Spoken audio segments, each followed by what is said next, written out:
Hey, this is exercise 1B4, question 6B, part 3. Now, I did it in class, but afterwards I thought, maybe I should have done it a different way. This is one of the harder ones. It's in red in your book. And this comes out of a section where you're changing the base of logs. So you've just derived, you said, okay, here's a log. Let's call it x. We'll say our base is a to the power of x equals b. Actually, maybe I should swap the a and the b, actually. B can stand for base. Let's do that.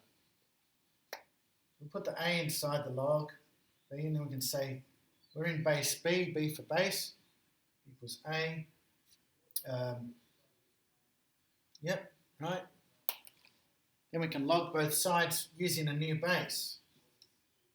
Right.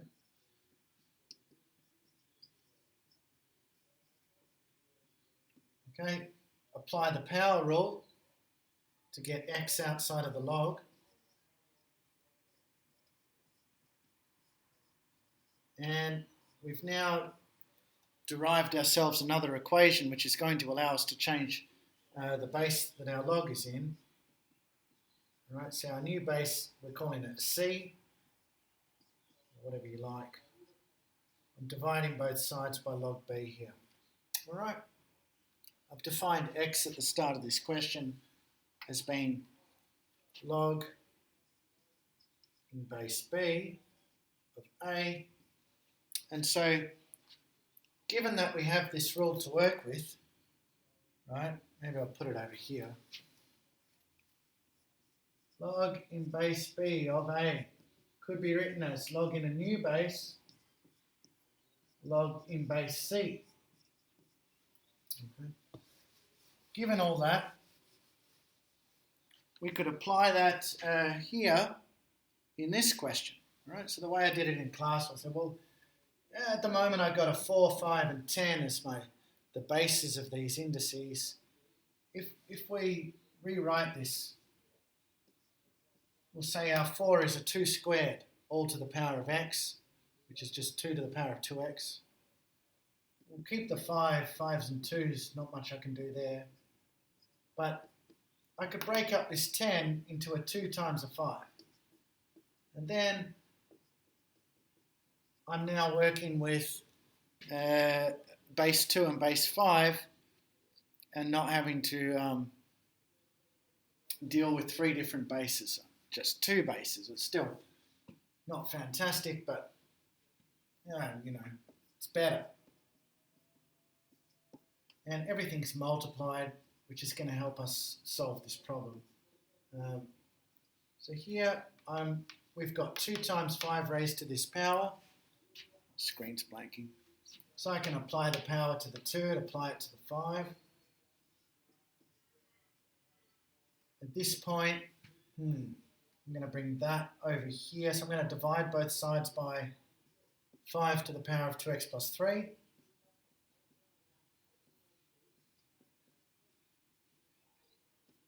I'm going to divide both sides by 2 to the power of 2x.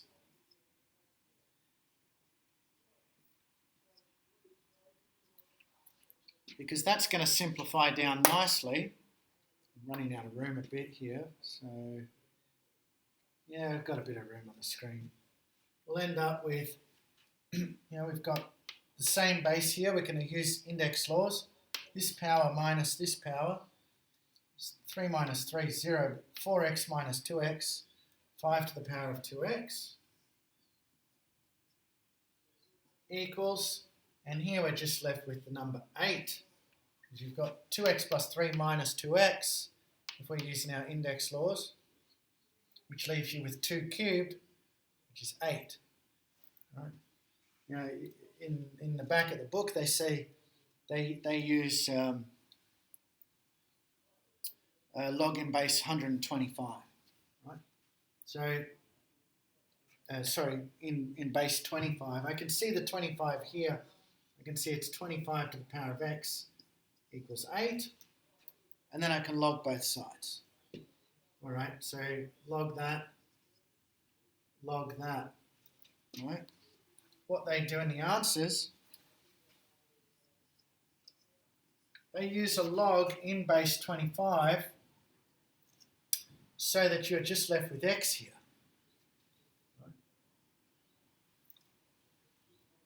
So log's being the inverse function of indices, I'm just left with x. And that's the answer they get. Okay? So that's how I did it in class, but I think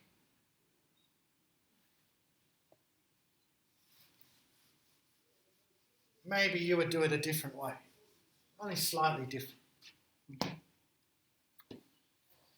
So you could start by splitting up these indices and say, I've got 4 to the power of x times 5 to the power of 4x times 5 cubed, which is 125. And over here I've got 10 to the power of 2x times 1,000. Yeah? Remember your index laws? Right? If we're multiplying the same base, we're adding those powers. I'm just doing that in reverse. So I could say, all right, well, this is, what's this? 4 to the power of x times 5 to the power of 4x times 125. And that's going to equal 10 to the power of 2x times 1,000.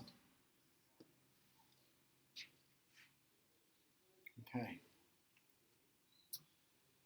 Next, what I'm going to try and do is get single powers of x everywhere. At the moment I've got 4 to the power of 1x, 5 to the power of 4x, 10 to the power of 2x.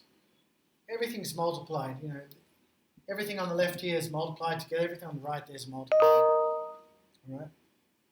So that does make things a bit easier. Maybe I'll bring the 10x over. 4 to the power of x times 5 to the power of 4 all to the power of x, and I'm going to divide by 10 to the power of 2 all to the power of x.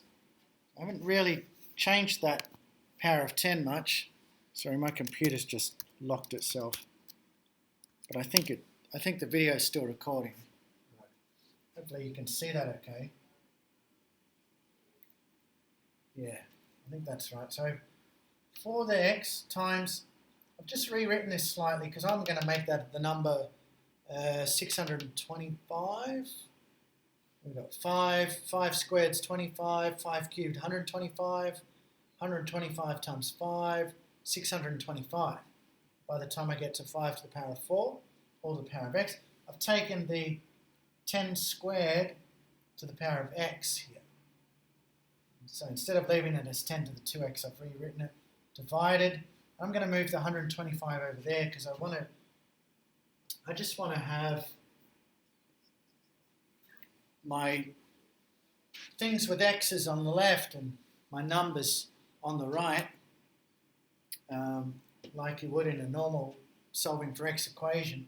And the other thing I'm doing is I want to be able to think about single powers of x. Okay? So this 5 to the power of 4, I was saying earlier, well, I know that's 625. And this 10 squared, that's 100.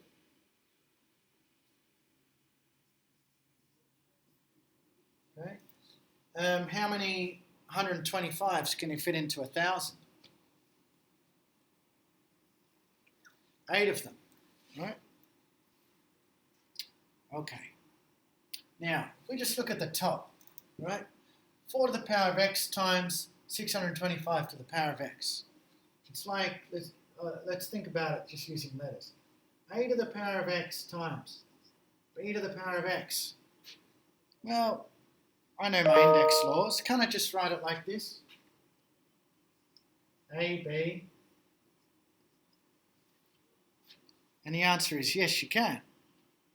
I could say that that's 4 times 625 all to the power of x, because I've got these single powers of x. That same power applies to both things. It's like this situation. Right? So I've got to stop and think, what's 4 times 600? 2,400, and then 4 times. So this is 2,500 all to the power of x. Right? Then we're dividing by 100 to the power of x. Okay, well, let's think about that with a's and b's. If I had a to the power of x divided by b to the power of x, well, isn't that just the same as a divided b all to the power of x? Yeah, it is. Right?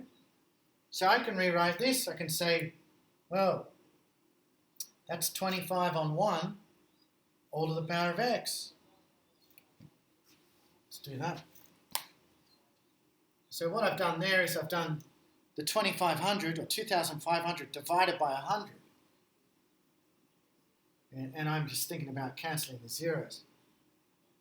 All the power of x, well, that's just 25. You know, we've ended up with 25 to the power of x equaling 8. Right, so this way might be a bit easier. I wasn't so focused on trying to get the same base there. I started off the video talking about change of base rule because that's the type of questions that we were just doing, but then this question comes along and you can approach it without worrying about that rule, even though that rule is handy and you need it for the other questions. But at this point, we're going to log both sides.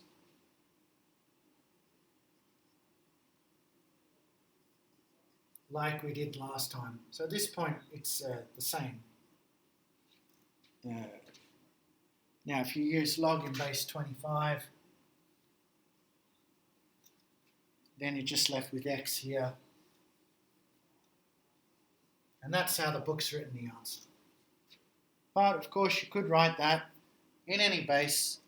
Going back to my change of base rule, maybe I've used natural log. You use whatever log you like. I could say, well, that's log 8 on log 25. Or log in base 10, whichever one you prefer. Okay? Because what I've just done there is applied the change of base rule as in some of the other questions. Okay.